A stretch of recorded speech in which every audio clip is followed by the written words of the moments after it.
हिंदी में यूपीएससी की तैयारी से संबंधित प्रोग्राम्स को देखने के लिए सब्सक्राइब करें स्टडी IQIAS हिंदी। क्या आपने कभी सोचा है कि जिस मोबाइल पर अभी आप ये वीडियो देख रहे हैं और साथ में जिन इलेक्ट्रॉनिक उपकरणों से अभी आप वर्तमान में घिरे हुए हैं, चाहे वो एसी हो, टीवी हो, चाहे वो फ्रिज, वॉशिंग मशीन हो, यानी कि तमाम प्रकार के छोटे इलेक्ट्रॉनिक उपकरणों से लेकर इवन टॉयस जिनको हम अनुपयोगी मानते हैं और हम मानते हैं कि ये क्या ही नुकसान पहुंचाएंगे वातावरण को, उनकी बात करें या फिर बड़े से बड़े इलेक्ट्रॉनिक उपकरणों की, भारी से भारी इलेक्ट्रॉनिक उपकरणों की, ये पर्यावरण को बहुत हद तक क्षति पहुंचाते हैं। और इनको कंट्रोल करने के लिए विभिन्न प्रकार के जो पर्यावरणीय संस्थाएं हैं वो समय समय पर नियम लाती हैं।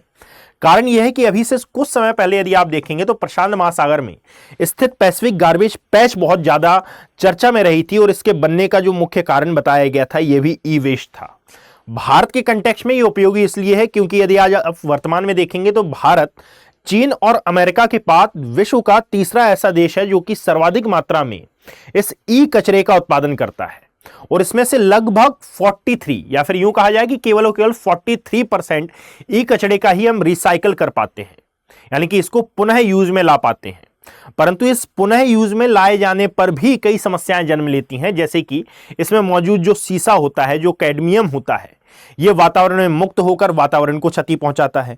साथ ही साथ जब इसको रिसाइकल किया जाता है तो विभिन्न प्रकार की ग्रीन हाउस गैसें वायुमंडल में पहुंचकर वायुमंडल को भी क्षति पहुंचाती हैं। इसीलिए आवश्यक होता है कि हम इसका उचित निपटान किस प्रकार से करें।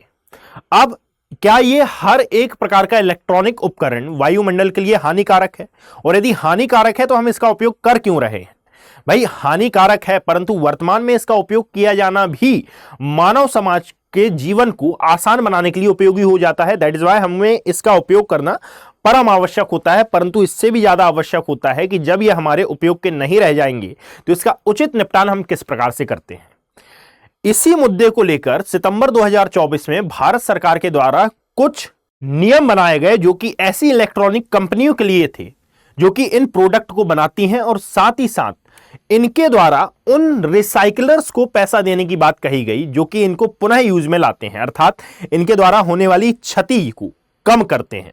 अब इसी मुद्दे को लेकर अर्थात सितंबर 2024 में ये जो मुद्दा उठा था, इसी मुद्दे को लेकर सैमसंग, वोल्टास और साथ में अन्य जो कंपनियां हैं जैसे कि हिताची वगैरह, इन्होंने भारत सरकार के खिलाफ एक रिपोर्ट पास की है, या फिर यूं कहा जाए कि एक केस दायर कर दिया है और बोला है कि ये जो नियम बनाया गया है, जिसको हम न्यूनतम मूल्य के द्वारा समझ सकते हैं, इसको अनुचित बताया है और इस पर आपत्ति जताई है। अब एक बार आप समझ लीजिए कि इसमें होता क्या है कि जितने भी इलेक्ट्रॉनिक निर्माता कंपनी होती हैं, ये रिसाइकलर्स को, अर्थात वे सभी कंपनियां जो कि इन तमाम प्रोडक्ट को अनुपयोगी होने के बाद रिसाइकिल करती हैं और किसी अन्य रूप में उपयोगी बनाती हैं, उनके लिए इस नियम को बनाया गया है कि भाई ये कंपनियां इन रिसाइकलर्स को कुछ निश्चित अमाउंट देंगी। अब ये निश्चित अमाउंट को लेकर ही जो डाइकिन है, हिताची है, हेवल्स है, वोल्टास है और साथ में अन्य जो कंपनीज हैं, ये गई हैं सुप्रीम कोर्ट और इन्होंने बोला है कि भाई ये जो पूरा का पूरा नियम बनाया गया है ये असंवैधानिक है। यानी कि इसके द्वारा उन कंपनियों का तो फायदा हो रहा है जो कि इसको रिसाइकल करेंगी, परंतु इस नीति के द्वारा हमारा बहुत ज्यादा नुकसान हो रहा है। क्यों? क्योंकि पहले जो अमाउंट हमको रिसाइकलर्स को पे करना होता था, अब ये अमाउंट बहुत ही ज्यादा बढ़ जाएगा और कितना तो लगभग 3 गुना। और इवन कई कंपनियों का कहना है, यानी कि कई अलग अलग कंपनियों के लिए जो रिसाइकलर्स को दिया जाने वाला अमाउंट है ये अलग अलग होता है। तो कई के लिए ये 2% से 8% तक बढ़ेगा, परंतु कई कंपनीज के लिए जिनके नाम यहां पर मेंशन मैंने किए हैं ना, उनके लिए ये 3 गुना से भी ज्यादा कीमत बढ़ा देगा और इसको लेकर चिंता जताई गई है। अब कुछ कंपनियों ने यहां पर केस किया है, परंतु सैमसंग और साथ में एलजी जैसी कुछ कंपनियां हैं जिन्होंने किसी भी प्रकार का कोई मुकदमा नहीं किया, परंतु कहा है कि भाई हम मुकदमा तो नहीं कर रहे हैं, परंतु हां ये एक चिंता का विषय जरूर है। अब जरा इसको समझिएगा कि नए नियम में बोला गया है कि भाई यदि आप पुनर्चक्रण को ध्यान में रखते हैं, यानी कि रिसाइकल को ध्यान में रखते हैं, तो आपको प्रति किलोग्राम लगभग 22 रुपए, यानी कि 25 अमेरिकी सेंट, इसको यदि आप छोड़ दें तो भी चलेगा, यानी कि लगभग 22 रुपए आपको भुगतान करने पड़ेंगे। और यदि स्मार्टफोन की हम बात करें तो इसके लिए 34 रुपए प्रति किलोग्राम आपको भुगतान करना होगा। अब समस्या कहां पर आ रही है? तो समस्या यह है कि भाई यही वो कंपनियां हैं जो कि विभिन्न प्रकार के ऐसे प्रोडक्ट भी बनाती हैं जो कि बहुत ही भारी होते हैं, जैसे वोल्टास ये एसी भी बनाता है, ये भी भारी प्रोडक्ट बनाते हैं ना। ये तमाम प्रकार की वो कंपनियां हैं जो कि भारी प्रोडक्ट भी बनाती हैं और साथ में हल्के प्रोडक्ट भी बनाती हैं। इनका कहना है कि यदि हल्के प्रोडक्ट में हम बात करें तो हल्के प्रोडक्ट में हम ये नियम मान लेंगे, ये जो शर्तें हैं ये हम मान लेंगे, परंतु ऐसे प्रोडक्ट, ऐसे इलेक्ट्रॉनिक उपकरण जो कि बहुत ही ज्यादा भारी हैं, यदि हम इनमें ये नियम अप्लाई करेंगे तो इससे तो हमको लॉस होगा ना। यानी कि आप रिसाइकलर्स को ध्यान में रखते हुए इस नियम को ला रहे हैं। आपने ये नहीं सोचा, सरकार ने ये नहीं सोचा कि भाई जो निर्माता कंपनियां होंगी उन पर तो इसका नेगेटिव इंपैक्ट पड़ेगा।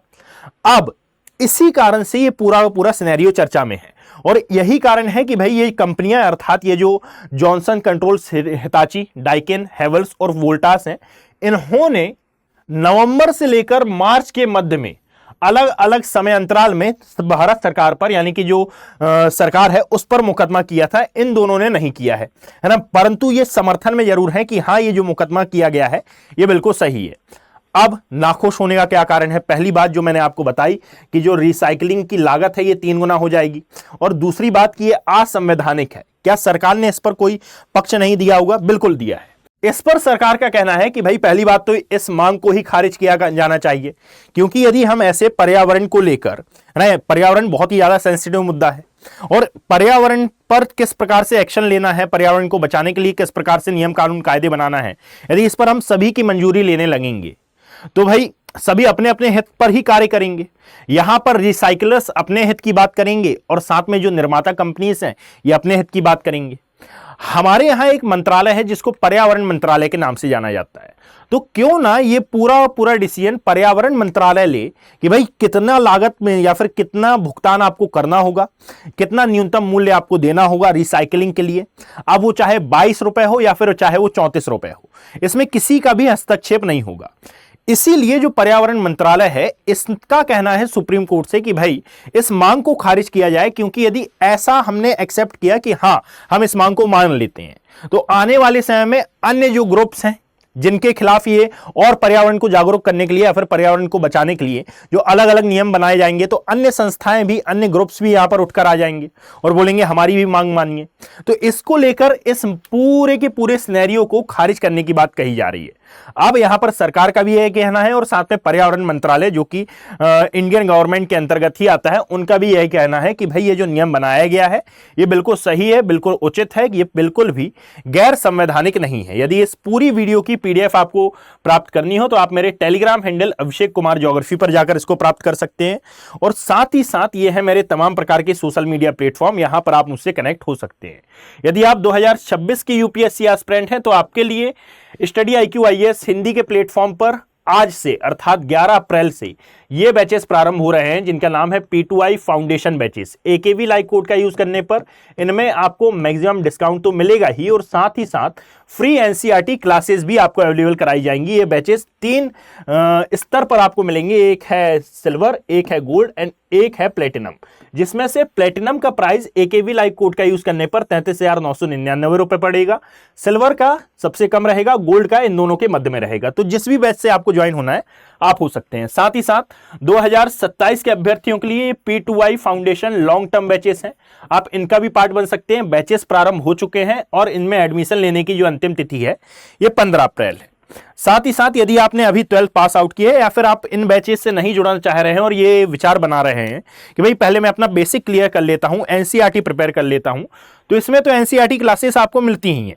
साथ ही साथ यदि NCERT बुक्स आपको चाहिए हो कि भाई कंपाइलेशन मिल जाए, तो यहां पर स्टडी IQ IAS हिंदी के प्लेटफॉर्म ने आपके लिए इन NCERT का कंपाइलेशन भी तैयार किया है। ये 5 बुक का सेट है, ये भी आप घर बैठे ऑर्डर कर सकते हैं और अपने होम एड्रेस पर इनको डिलीवर कर सकते हैं। इसमें भी आपको AKV लाइव कोड का यूज करने पर मैक्सिमम डिस्काउंट मिलेगा। साथ ही साथ ये 18 बुक्स का सेट है, इसको भी आप प्राप्त कर सकते हैं अपने होम एड्रेस पर।